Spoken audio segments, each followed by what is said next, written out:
ওই যে আমরা 100 টাকা 70 টাকা খাওয়াইছিলাম আমরা তো জিপি 100 কম রাখছ না জিপিও দিলেন আবার ওকে খাওয়াই আনলেন তো লাভ করে দিবি জিপি 100 টাকা কম রাখতে বুঝতাম না 100 টাকা খাওয়া 1200 টাকা দিয়েছে পদের লেগে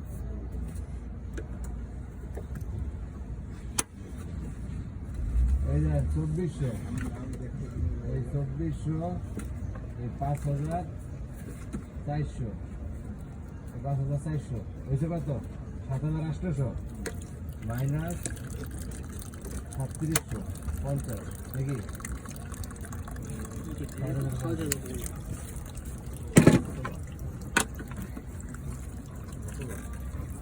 ট্যাঙ্কিতে তেল আছে হাফ ট্যাঙ্কির উপরে তার হাফ ট্যাঙ্কি আছে আপনার যদি আমি ই করি তেল লই কি করছে বুঝছেন তেল থাকতে গাড়ি তেলই খেলো না সকালবেলা এই লাগে বলছিল কেন ভাই এটা